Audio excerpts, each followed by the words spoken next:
کہ دیکھو ہدف سامنے رکھو, اس کے بعد اپنے ٹائم کو ضائع مت کرو. وہ ہدف ہمارا آخرت ہے. ہم پیدا ہوئے ہیں, خدا کی قسم لا الہ الا اللہ, مرنے کے لیے پیدا ہوئے ہیں. یہ ہمارے دماغ میں کسی نے غلط سافٹ ویئر ڈال دیے ہیں کہ ہم زندہ رہنے کے لیے پیدا ہوئے ہیں. یہ زندگی بہت سے بھی زیادہ تھوڑی ہے. آپ اگر کروڑوں اربوں سال ماضی کو لے کر جائیں اور آگے قبروں میں ہمارا دور پتہ نہیں ہزاروں سال رہتے ہیں, سینکڑوں سال رہتے ہیں, اس کے بیچ میں جو یہ 50 60 70 سال ہے میرے بھائی, اس کی 2 ٹکے کی اوقات نہیں ہے. اس کو کیوں اتنا باپ بنا لیا ہے؟ سکسیس, کامیابی, اور ایکچولی یہ اسٹرگل کر کے یہاں تک پہنچا. جہاں مرضی پہنچ جائے بھائی, تو تھوڑے دنوں میں کہاں آنے والا ہے؟ قبر میں آنے والا. تھوڑے دنوں کو پتہ بھی نہیں ہے کب آئے گا. کیوں وہ اتنا باپ بنا لیا اس کو؟ صحت مسلط ہوتی ہے تو صحت مسلط ہو جاتی ہے, دولت مسلط ہوتی ہے تو دولت مسلط ہو جاتی ہے, شہرت اور عزت کی چاہت مسلط ہوتی ہے تو وہ مسلط ہو جاتی ہے. مشہور ہونے کا شوق, پاگلوں والی حرکتیں کر رہا ہوتا ہے مشہور ہونے کے لیے. ایسے بھی یوٹیوب پہ آپ پہ لوگ ملیں گے, مشہور ہونے کا بہت شوق ہے, سمجھ میں نہیں آ رہا کیسے ہو جائیں ہم. ارے یار مشہور ہو کے کیا ہوگا, تھوڑے دن میں مر جاؤ گے. جتنا بھی مشہور ہونا, جنازہ پڑھنے کے بعد 2-4 دن یاد کرتے ہیں, اس کے بعد بھول جاتے ہیں. تم اپنے باپ کو لوگ یاد نہیں رکھتے تو مشہور آدمی کو کہاں سے یاد رکھیں گے؟ اتنے بڑے بڑے مشہور لوگ پیدا ہوئے, اور ایسے ایسے مشہور لوگ دنیا میں پیدا ہوئے ہیں نا کہ ان کے پہ لوگوں نے جانے دیے ہیں. جب ان کا قصہ ختم ہوا تو مارکیٹ سے ان کی شہرت بھی ختم. اور مرنے کے بعد مشہور ہونے کا فائدہ بھی کیا ہے؟ مشہور اگر آپ دنیا میں ہو گئے تو آپ کو کیا فائدہ اس سے؟ فرعون اتنا مشہور آدمی ہے نا, یہودی بھی جانتے ہیں, عیسائی بھی جانتے ہیں, مسلمان بھی جانتے ہیں. یہ 3 قومیں تو بہت اچھی طرح سے جانتی ہیں. باقی ہندو بھی جانتے ہیں ہم سے سن کے, سکھ بھی جانتے ہیں ہم سے سن کے. میرا خیال ہے دنیا میں 4-5 آدمیوں کے علاوہ سب جانتے ہیں فرعون کو. کیا ہوا بھائی؟ فرعون کہتا ہوگا یار میں کسی جھونپڑے میں رہتا, کسی جگہ میں چوکیداری کر کے زندگی گزارتا, خدا کی قسم زیادہ اچھا ہوتا. فرعون تو سمجھ رہا ہوگا اسٹرگل اور محنت کر کے میں مصر کا بادشاہ بنا, اور یہ ہوتا ہے. ایکچولی اس کو اصل میں اسٹرگل کی ہے, محنت کی ہے. میری بچپن سے میری ماں کا میرے سر پہ ہاتھ تھا, اور جہاں بھی میں گیا میری بیوی میرے ساتھ کھڑی ہوئی تھی. ہر کامیاب آدمی کے پیچھے ایک بیوی کا ہاتھ ہوتا ہے, تو 4 بیویوں کا ہاتھ ہو جائے تو سوچو کہاں پہنچے گا وہ. تو اسٹرگل ہوتے ہوتے میں یہاں تک پہنچا. فرعون سے کوئی جا کے پوچھے تو فرعون کہے گا کاش میری قسمت میں ہوتا, میں خریدتا ایک کھوتا, بس ایک میرا گدھا ہوتا اور کچھ نہ ہوتا. کبھی تو سوار ہوتا, کبھی میں سوار ہوں, ہنسی خوشی زندگی گزر جاتی. مجھے دنیا میں کوئی نہ پہچانتا. یہ جو آج چترول لگ رہے ہیں, النار یعرضون علیہا غدوا وعشیا, قرآن کہتا ہے آگ ہے جس میں صبح بھی جلایا جا رہا ہے اور شام کو بھی. وَيَوْمَ تَقُومُ السَّاعَةُ, اور جس دن قیامت قائم ہوگی, أَدْخِلُوا آلَ فِرْعَوْنَ أَشَدَّ الْعَذَابِ, کہا جائے گا اس سے بھی زیادہ سخت عذاب میں فرعون کو داخل کر دو. وَإِذْ يَتَحَاجُّونَ فِي النَّارِ, اس وقت کو یاد کرو جب یہ آگ میں چیخیں گے, چلائیں گے. فَيَقُولُ الضُّعَفَاءُ, فرعون کے جو ماتحت درباری تھے اور جو اس کی رعایا تھی, وہ لوگ کہیں گے ربنا هؤلاء اضلونا, اے اللہ ان لیڈروں کی وجہ سے ہم اس آگ میں جل رہے ہیں, اس لیڈر کو ہم نے فالو کیا تھا. فآتهم عذابا ضعفا من النار, اے اللہ اس کو دگنا عذاب دے. قال لكل ضعف, اللہ کہے گا اس کو بھی تمہیں بھی پورا عذاب ملے گا, اس لیے کہ اس کی دعوت پر تم نے دل سے لبیک کہا ہے, مجبور ہو کے لبیک نہیں کہا تم نے. مجبوری کے حکام تو یہ ہے کہ وقال رجل مؤمن من آل فرعون یکتم ایمانہ, فرعون ہی کے دربار میں ایک شخص مسلمان ہو گیا تھا, مجبور تھا, ایمان کو چھپا لیا تھا اس نے, اس کو اللہ نہیں جہنم میں ڈالیں گے. کوئی غیر مسلم کہتا ہے میرے ماں باپ کافر ہیں تو میں مجبوراً کافر ہوں, میں اسلام قبول نہیں کر سکتا, مجھے مار دیں گے. بھائی اسلام نے آپشن دیا چھپ کے مسلمان ہو جاؤ, کتنا بڑا آپشن دیا اسلام نے. دل سے آپ مسلمان ہو جاؤ, چھپ کے کلمہ پڑھ لو, دنیا کو نہیں پتا کہ آپ مسلمان ہو, لیکن اللہ کی نظر میں آپ کیا ہو گئے, مسلم ہو گئے. کتنا زبردست آپشن دے دیا. تو اللہ کہے گا یہ آپشن بھی تو تھا تمہارے پاس, اس وقت تم دل سے کافر تھے. کیوں؟ تمہیں حکومت فرعون کے پاس اور موسیٰ کے پاس حکومت بھی نہیں اور پیسہ بھی نہیں. تو اللہ کے ہاں میرے بھائی کامیابی کسی اور چیز کا نام ہے. فرعونیوں کے ہاں کامیابی، آپ کہہ سکتے ہیں وہ تو ظالم تھا، ہم ظالموں کی حمایت تھوڑی کر رہے ہیں. اس کو جو فخر تھا نا فرعون کو، وہ اس پہ نہیں تھا کہ میں ظالم ہوں یا عادل ہوں، فخر اس پہ تھا کہ میں دولت مند ہوں. تو جو چیز کوڈ کرنے کی ہے وہ اس کی دولت، عزت اور شہرت. 3 چیزیں دنیا کا نام ہے، 4 چیزیں: دولت مل جائے، صحت مل جائے، عزت مل جائے، شہرت مل جائے. کوئی 5ویں چیز کی خواہش ہوتی ہے انسان کو؟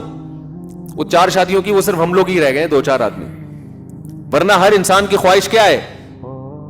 دولت، عزت، شہرت اور صحت.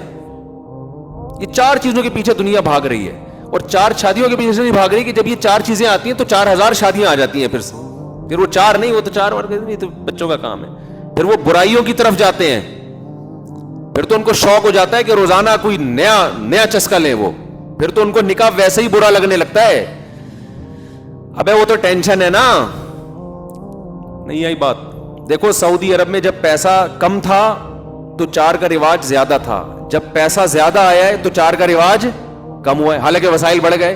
تو یہ جو 4 کی باتیں میں کرتا ہوں نا، لوگ کہتے ہیں کہ وسائل نہیں ہے. تو وسائل جب ہوں گے نا تو یہ 4 کا رواج اور کم ہوگا، بڑھے گا نہیں، کیونکہ عیاشی بڑھتی ہے.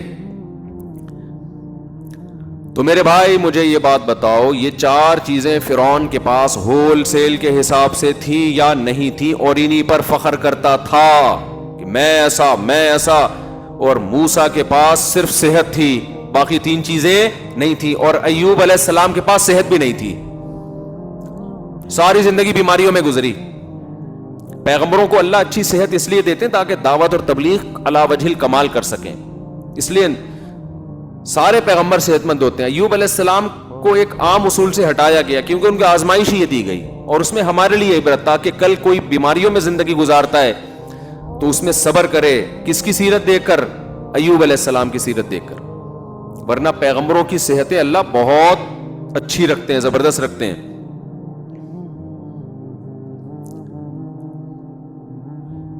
تو آپ کا ہدف جب میرے بھائی آخرت ہوگا تو پھر آپ کے لیے اس دنیا کی حیثیت 2 ٹکے کی نہیں رہے گی. مل جائے بہت اچھی بات ہے، نہیں ملے صبر. آج جتنے ڈپریشن کے مریض آپ کو، اسٹریس کے مریض دنیا میں نظر آئیں گے، سارے ان 4 میں سے کسی ایک چیز کی کمی کی وجہ سے احساس کمتری کا شکار ہوں گے. ہائے یہ اس کے ساتھ یہ ہو گیا، ہائے مجھے پاس تو کچھ بھی نہیں ہے، ہائے میرے پاس تو کچھ بھی نہیں ہے، ہائے میرے پاس تو کچھ بھی نہیں ہے، ہائے میں تو غریب ہوں، ہائے میں تو سے بغیرت ہوں، ہائے میں تو فلانا ہوں، ہائے میں تو یوں. یہ ٹینشن ہوتے ہوتے اس کے دماغ کو کیا کر دیتی ہے؟ خراب. مسلمان کی خوشی دولت میں نہیں ہے، مسلمان کی خوشی دنیا کو مسافر خانہ سمجھنے میں. ٹرین میں جا رہے ہیں، چھکا چھک چیزیں آ رہی ہیں نا. ابے بھائی ٹرین کا بچپن کا سفر بڑا مزے کا ہوتا تھا. کھڑکی والی سائڈ پہ بیٹھتے تھے، ہمارے تو بہن بھائیوں میں پھڈے ہوتے تھے، کھڑکی والی جگہ نہیں ملی. جو بیٹھ جاتا تھا اس کو اٹھانے میں کئی گھنٹے. تو اسلام 360 والوں کا ایک بہت بڑی خدمت ہے، اللہ ان کو جزائے خیر دے. اللہ اگر یہ کام لے لے تو میں سمجھتا ہوں ایک بہت بڑا کام ہوگا. ایک ترغیب دینے کے لیے کہ اس ایپ کو ڈاؤن لوڈ کریں، آپ قرآن کے ترجمے ڈالیں. جو بیٹھ جاتا تھا اس کو اٹھانے میں کئی گھنٹے لگتے تھے، اس کو کھسیٹتے تھے ہم، اٹھ بھائی میں بیٹھوں گا. تو اس میں کیا ہے، سفر میں انجوائے کرتا ہے نا آدمی. آج یہ آ رہا ہے، پھر وہ دریا آ رہا ہے، پھر ڈگڈم ڈبڈم، وہ جو نہیں پل پہ سے گزرتی اس کا الگ. مٹی کے گھر آ رہے ہیں، گائے بھینسیں دم ہلاتی آ رہی ہیں، پھر شہروں میں داخل. تو یہ بڑا ایک کیا ہوتا ہے، اس سے سفر کو بس اتنا ہی انجوائے کر سکتا ہے آدمی. اس سے زیادہ سفر کو لفٹ کرائیں گے تو ٹینشن بڑھے گی. آپ نے مزید لفٹ کرایا کہ کھڑکی اتنی اچھی، سیٹ اتنی اچھی، تو میں یہیں بیٹھوں گا، کیا یہ مجھ سے چھوٹ جائے گی؟ یہ ٹینشن ہے بھائی. یہ بھی ٹینشن. وہ دیکھو اس والے ڈبے میں، وہ بوگی میں وہ برگر کھا رہا ہے اور ہمیں ابھی تک برگر نہیں ملا. وہ بھائی منزل کا سوچ کے. ہم تو چونکہ نانی کے گھر جاتے تھے نا، کراچی سے ہم جون جولائی کی چھٹیوں میں نانی کے گھر جاتے تھے سرگودا. ہمیں خوشی اس کی نہیں ہوتی تھی کہ یہ والی، اس کی بھی ہوتی تھی، اتنی زیادہ نہیں. زیادہ خوشی اس کی ہوتی تھی کہاں پہنچنے والے ہیں، نانی کے گھر. کھلا کھائیں گے تے ننگا نہائیں گے. ننیال میں انسان بگڑتا ہے, ددیال میں سنورتا ہے. رپورٹ ہے یہ. ددیال والے تھوڑا سا وکھری ٹائپ کے ہوتے ہیں, ان کی تربیت کی فکر زیادہ کرتے ہیں, اور ننیال میں ممتا زیادہ ہوتی ہے نا, وہ کھلانے کو زیادہ فوکس کرتے ہیں. تو بچپن میں مشہور تھا کہ بچہ ددیال میں سدھرتا ہے, ننیال میں بگڑتا ہے. تو ہم جو ہے سال کے 10 مہینے سدھرنے کے لیے رکھے ہوئے تھے, ابا نے ہمارے 2 مہینے بگڑنے کے لیے, کہ یہ بھی آپشن ہونا چاہیے نا, کھاؤ پیو. تو وہاں جا کے پھر ہم کھاتے پیتے تھے. اور پہلے زمانے میں لوگوں کے دل بڑے تھے, نانی کے ہاں بچے آگے ٹھہر جائیں تو ماموں کو اعتراض, خالاؤں اور ماموں کا اعتراض نہیں ہوتا تھا. اب چونکہ 2 بچے ہی اچھے, اپنے تیسرا بچہ جو لانے کے لیے تیار نہیں ہے, وہ اپنے بھانجے بھتیجوں کو 2 مہینے کے لیے اسٹے کرنے دے گا؟ یہ فیملی پلاننگ والوں نے دل کیا کر دیے ہیں, کنجوس بنا دیے, چھوٹے دل. جو تو اپنے تیسرے بچے کو اس لیے نہیں لا رہا کہ خرچہ ہوگا, وہ بھانجے بھتیجے یا کسی بیوہ سے شادی کر کے اس کے یتیم کو پالے. یہ سب چیزیں مارکیٹ سے شارٹ, یہ جو اس کی اخلاقی برائیاں ہیں جو سوسائٹی میں آ رہی ہیں. ہم تو 2 مہینے جا کے ایسے رہتے تھے, صبح نہ ایسے ہول سیل کا ناشتہ بنتا تھا. اور یہ جب جون جولائی کی چھٹی, اگر کوئی شادی بیاہ ہو گئی پھر 4 مہینے پہلے جا کے پڑ جائیں گے. ٹھیک ہے نا, اس کا اپنا مزہ ہے بھائی. لوگوں کی آمدنیں کم تھیں, دل اتنے بڑے بڑے. تو ٹائم ہی نہیں ہے کسی کے پاس. تو خیر, تو ہمیں منزل کی خوشی ہوتی تھی. تو انسان کی نیچر ہے بھائی منزل کی خوشی. تو آپ کی منزل اگر اچھی ہے, اعمال اچھے ہیں, برائی ہو جاتی ہے, توبہ کی توفیق ملتی ہے, تو لائف کو کیا کرو, انجوائے. ٹھیک ہے نا. ہمارے حضرت مفتی رشید احمد صاحب رحمہ اللہ اتنے خوش رہتے تھے. دیکھو بڑھاپے میں تو انسان کی ٹینشن بڑھ جاتی ہے کہ اب یار اب تو میں دنیا سے چلا جاؤں گا, اب تو یہ ہائے میرے بچوں کا کیا ہوگا, ہائے میرے. ہمارے حضرت کا جیسے جیسے عمر بڑھ رہی تھی, ہم دیکھتے تھے حضرت کے چہرے پہ خوشی کے آثار کم ہونے کے بجائے بڑھ رہے ہیں. اور اس کی خوشی کی وجہ سے صحت اور اچھی ہوتی چلی جاتی تھی. اس کی وجہ سے صحت کیا ہوتی تھی, اور اچھی. ڈاکٹروں کو قریب نہیں آنے دیتے تھے, بس ان کو یہ پتہ نہیں کیا مسئلہ تھا حضرت کے ساتھ. حضرت کہتے تھے میری عمر ہو گئی ہے 78 سال, میں اگر بیمار ہو جاؤں تو مجھے آرام سے مرنے دو گھر کے اندر, ہسپتالوں میں مجھے لے کر مت جاؤ. اس میں حضرت یہ کہتے تھے کہ اگر کوئی, حضرت کی اپنا نظریہ تھا, میں یہ نہیں کہہ رہا کہ میں اس نظریے سے متفق ہوں, ڈاکٹر لوگ پریشان